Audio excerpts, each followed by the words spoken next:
নমস্কার বন্ধুরা, আশা করি তোমরা সকলে ভালো আছো এবং সুস্থ আছো। তো চলে এলাম আবারও একটি নতুন ভিডিও নিয়ে।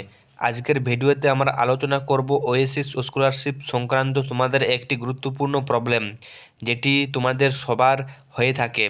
তো তোমরা যখনই স্ট্যাটাস চেক করো ওয়েসিস স্কলারশিপের, তোমরা দেখতে পাও যে আধার স্ট্যাটাসে যেখানে তোমাদের রয়েছে আধার স্ট্যাটাস এনপিসিআই, সেখানটা তোমাদের এটাতে দেখতে পারছো অ্যাক্টিভ রয়েছে, কিন্তু তোমাদের ওখানটাতে your Aadhaar is not available in NPCI এরকম শো করে।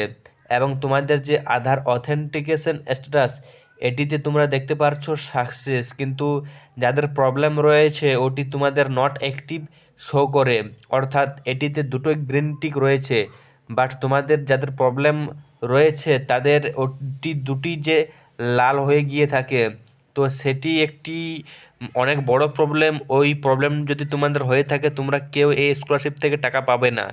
তো সেই প্রবলেমটি কি, সেই প্রবলেমটি কেনই বা হয়ে থাকে, তো সেটি তোমরা কিভাবে সলভ করবে আজকের ভিডিওতে আলোচনা করব। তো ভিডিওটি চলো শুরু করা যাক।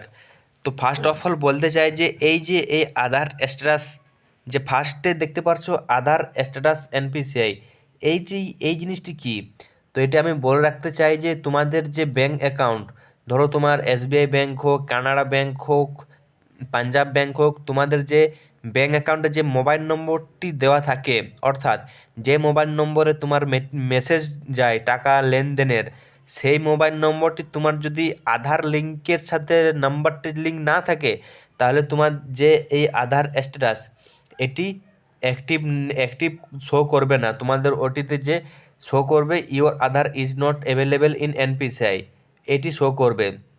তো আমি আরেকবার ক্লিয়ার করে দিতে চাই যে তোমাদের যে ব্যাঙ্ক অ্যাকাউন্টের যে নাম্বার লিঙ্ক রয়েছে এবং তোমাদের যে আধার অ্যাকাউন্টের যে লিঙ্ক রয়েছে, সে দুটি আলাদা। ধরো তোমার ব্যাঙ্ক অ্যাকাউন্টের যে মোবাইল নম্বরটি রয়েছে সেটি তোমার, এবং তোমার যে আধার নাম্বারে তোমার মোবাইল নম্বরটি লিঙ্ক রয়েছে সেটি তোমার বাবার। তাহলে দুটো ক্ষেত্রে আলাদা আলাদা নম্বর হয়ে যাচ্ছে, এই জন্যই এই প্রবলেমটি দেখায়। তো সেটি প্রবলেমটির সমাধান কি করে করবে? এই প্রবলেমের সমাধানের জন্য তোমরা প্রথমে ব্যাংকে যাবে। ঠিক আছে, তোমরা ব্যাংকে গিয়ে পর তোমরা যে কোনো একটি নাম্বার সিলেক্ট করে সেটি অ্যাড করে দেবে, ব্যাংকের সাথে লিঙ্ক করবে।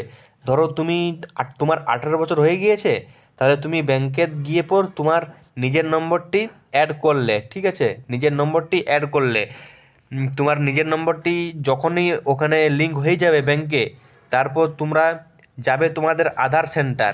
হ্যাঁ, তোমাদের যে কোনো চারপাশে ধারে পাশে যে আধার সেন্টার রয়েছে, সে আধার সেন্টারে যাবে।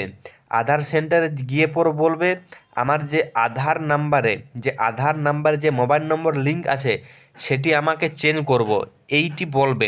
এটি বলার পর যখনই তোমার নাম্বার চাইবে যে কোন নাম্বারটি তোমরা মানে আধার নাম্বারে দিবে, তখন ব্যাংকে গিয়ে পর যে নাম্বারটা লিঙ্ক করিয়েছিলে সেই নাম্বারটি তোমরা ওই আধার সেন্টারে গিয়ে পর দিবে।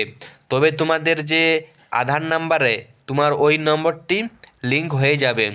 লিঙ্ক হওয়ার 7 থেকে 8 দিনের মধ্যে তোমাদের ব্যাঙ্ক অ্যাকাউন্টের নাম্বার এবং আধার যে নাম্বার, সেই দুটো ক্ষেত্রে একটি নাম্বার অ্যাড হয়ে যাবে। অ্যাড হওয়ার পর তোমাদের প্রবলেম সলভ হয়ে যাবে। তো তোমাদের প্রবলেমটি কতদিনের মধ্যে সলভ হবে সেটি বলে রাখতে চাই যে ম্যাক্সিমাম তোমাদের 1 মাস সময় লাগবে, ম্যাক্সিমাম 1 মাস সময় লাগবে। তাহলে তুমি বলবে যে দাদা, তুমি যে প্রথম অপশানটি আধার এনপিসিআই, তুমি যে প্রথম অপশানটির সলিউশন বললে, দ্বিতীয় অপশানটির সলিউশন কি হবে? হ্যাঁ, প্রথমে বলে রাখতে চাই যে প্রথমের অপশানটি ওটি হচ্ছে আধার স্ট্যাটাস, তোমার যে ব্যাঙ্ক অ্যাকাউন্ট, ঠিক আছে, তোমার ব্যাঙ্ক অ্যাকাউন্টের নাম্বার। এবং যে দ্বিতীয়টি হচ্ছে তোমার আধার অথেন্টিকেশন স্ট্যাটাস, অর্থাৎ এটি আধার কার্ড তোমার ভেরিফিকেশন হবে। অর্থাৎ তোমার ব্যাঙ্ক অ্যাকাউন্টের যদি নাম্বারটি যদি অ্যাক্টিভ হয়ে থাকে, তাহলে তোমার এটি অ্যাক্টিভ এবং সাকসেস থাকবে। এবং তোমার যদি ব্যাঙ্ক অ্যাকাউন্টের নাম্বারটা যেটি রয়েছে এবং আধার কার্ডের যে নাম্বারটা রয়েছে, দুটো ক্ষেত্রে একটি নাম্বার হয়, তাহলে তোমার দুটোই অ্যাক্টিভ অ্যান্ড সাকসেস দেখাবে। এতএব তোমাদের বেশি মাথা খারাপ করতে হবে না, তোমরা ওই দুটি ক্ষেত্রে একটি নম্বর লিঙ্ক করিয়ে নেবে। তারপর তোমরা দেখবে যে 1 থেকে 1.5 মাসের মধ্যে তোমার যে আধার স্ট্যাটাস এবং Aadhaar authentication status active and success হয়ে যাবে। তো ধন্যবাদ, আজকের ভিডিওটি এখানে বন্ধ করছি। এবং তোমরা যদি ভিডিওটিতে নতুন হয়ে থাকো অবশ্যই ভিডিওটিকে লাইক এবং চ্যানেল নতুন হয়ে থাকলে চ্যানেলটিকে সাবস্ক্রাইব করে